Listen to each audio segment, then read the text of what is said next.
Krishna friends, welcome to my channel. તો આજે આપણે બનાવીશું માત્ર એક જ કપ સૂજીમાંથી એકદમ નવો નાસ્તો કે જે સમોસા અને કચોરીને પણ ટક્કર મારે તેવો। તો ચાલો બનાવવાનું શરૂ કરીએ। એ પહેલા જો મારા વિડીયો તમને જોવા ગમતા હોય તો મારા વિડીયોને લાઈક કરજો અને મારી ચેનલને સબસ્ક્રાઇબ કરજો।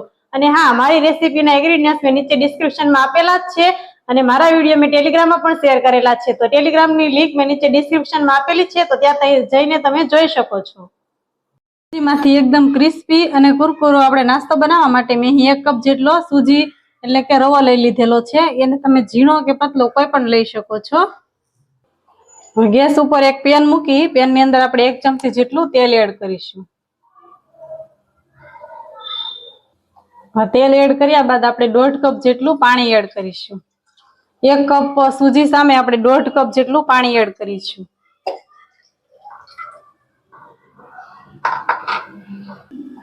પછી તેમાં ચપટી જેટલો અજમો અને 1 ચમચી જેટલું મીઠું એડ કરીશું। આ બધી વસ્તુને આપણે થોડું એવું ગરમ થવા દઈશું।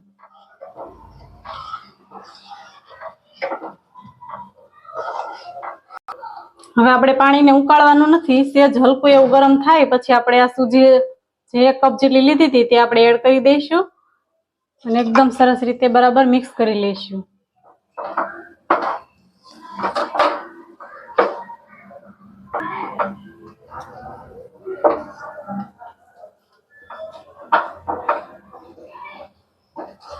સૂજીને આ રીતે પકાવવી ખૂબ જ જરૂરી છે। આપણે એકદમ મીડિયમ તાપ ફ્લેમ ઉપર આપણે એકદમ સરસ રીતે સૂજીને કોઈ પણ દાણો ન રહે તે રીતે એકદમ સોફ્ટ થઈ જાય, લોટના ફોર્મમાં આવી જાય ત્યાં સુધી આપણે તેને હલાવતા રહીશું। આ રીતે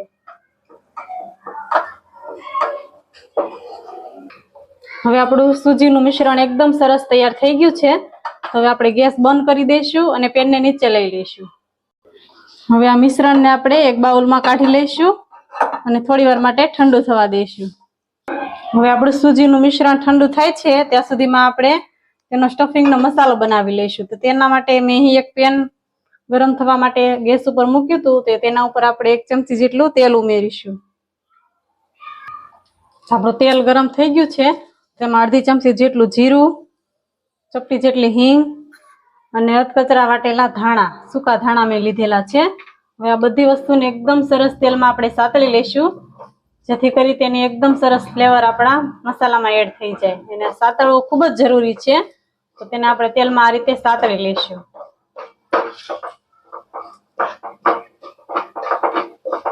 હવે આપણા મસાલા એકદમ સરસ સતળાઈ ગયા છે, તો તેમાં 1 ચમચી જેટલી આદુની પેસ્ટ એડ કરીશું।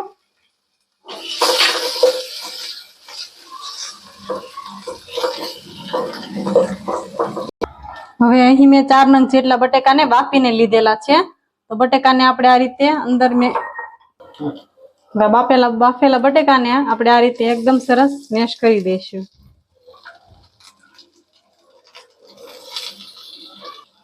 તો હવે તેમાં આપણે મસાલા કરી લેશું। તો મસાલામાં 1 ચમચી જેટલું મીઠું એડ કરીશું અને હું અહીં સિમ્પલ મસાલો બનાવી રહી છું, તો થોડા સ્પાઈસી માટે આપણે લીલા મરચાના ટુકડા એડ કરીશું।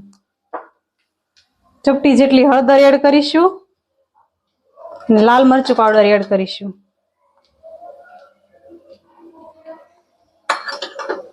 થોડું એવું ધાણા જીરું પાવડર પણ એડ કરી દઈશું અને ખટાશ માટે મેં અહીં આમચૂર પાવડર લીધેલો છે, તો 1 ચમચી જેટલો આમચૂર પાવડર એડ કરીશું। આ બધી વસ્તુને એકદમ સરસ મિક્સ કરી લઈશું અને બટેકાના કોઈ પણ ટુકડા ન રહે તે રીતે આપણે મિક્સ કરવાનું છે।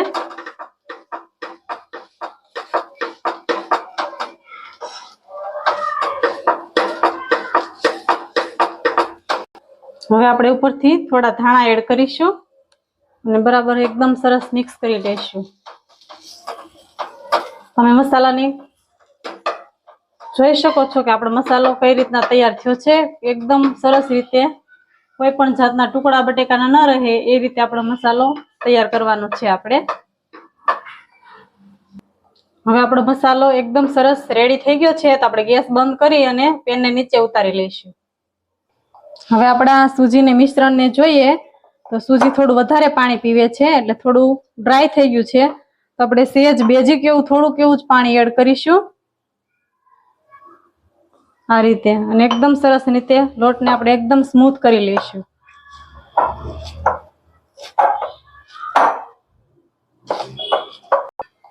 હવે આપણું સૂજીનું મિશ્રણ એકદમ સરસ થઈ ગયું છે અને લોટના ફોર્મમાં આવી ગયું છે. તમે જોઈ શકો છો એકદમ સ્મૂથ થઈ ગયું છે. તો હવે તેને આપણે મીડિયમ સાઈઝના લુવા કરી લઈશું.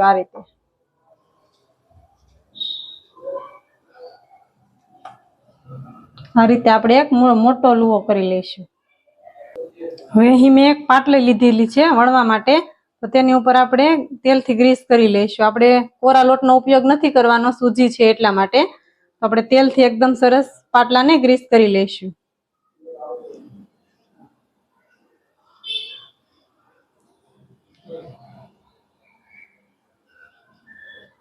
હવે આ સૂજીના લુવાને પાટલા ઉપર રાખી આપણે હળવા હાથે તેને વણી લઈશું. આ રીતે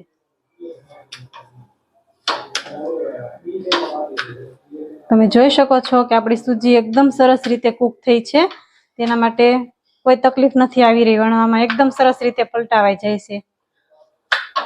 અને ગોળ વણવો જરૂરી નથી, પણ આપણે કોઈ પણ આકારમાં તેને વણી શકીએ.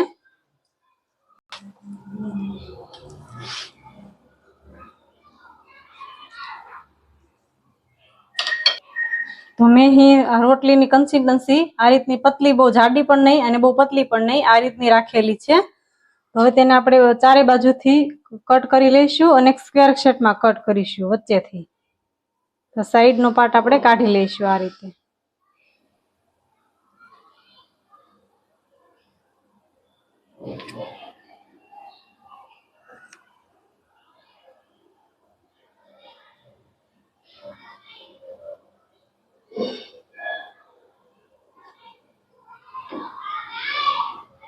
આ રીતે આપણે સાઈડમાંથી કાઢી લઈશું આ કિનારીને.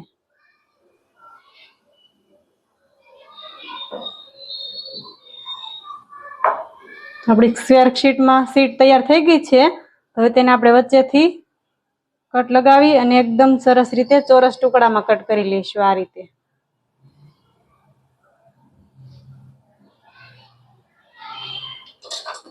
હવે તમને ઉખાડીને બતાવું તો એકદમ સરસ રીતે ઉખડી જાય છે. તમે જોઈ શકો છો એકદમ સરસ રીતે પરફેક્ટ રીતે આપણું મિશ્રણ તૈયાર થયું છે સૂજીનું. એટલા માટે તો તેને કૂક કરવું ખૂબ જ જરૂરી છે પરફેક્ટ રીતે.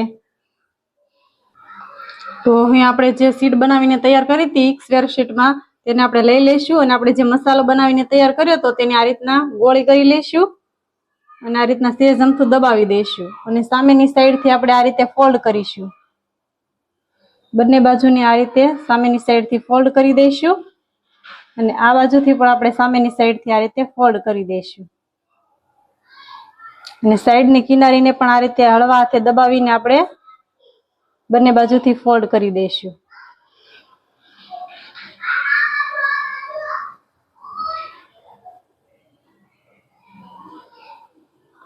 તમે જોઈ શકો છો કે એકદમ સરસ બનીને આપણો નાસ્તો તૈયાર થઈ ગયો છે. તો આ રીતે મેં બધા નાસ્તાને બનાવીને તૈયાર કરી લીધેલો છે. તો હવે આગળની પ્રોસેસ જોઈએ આપણે. હવે આપણે મેંદાના લોટની સ્લરી બનાવવા માટે મેં અહીં એક બાઉલ લીધેલું છે. તો આપણે તેમાં 3 ચમચી જેટલો આપણે મેંદો એડ કરીશું.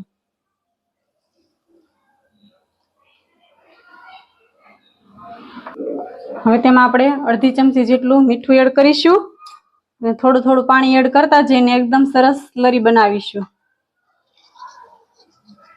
થોડું થોડું પાણી આપણે એડ કરીશું કે જેથી કરીને ગાંઠા ન રહે.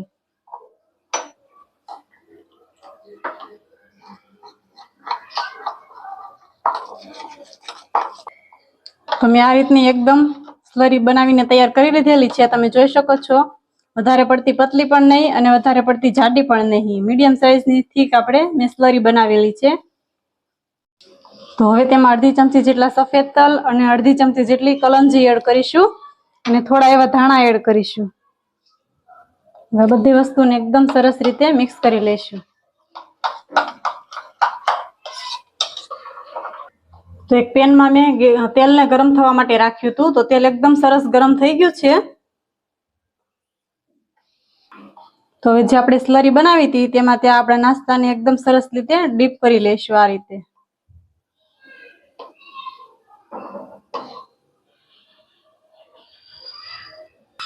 હળવેક ફેરી આપણે તેલમાં એડ કરી દઈશું. બધા નાસ્તાને આ રીતે. હવે આપણો નાસ્તો એકદમ સરસ ગોલ્ડન બ્રાઉન કલર થઈ ગયો છે, તમે જોઈ શકો છો, અને એકદમ સરસ ક્રિસ્પી પણ થઈ ગયો છે. હવે તેને આપણે બહાર કાઢી લઈશું. તો બનીને તૈયાર છે આપણે માત્ર 1 જ કપ સૂજીમાંથી એકદમ નવો નાસ્તો.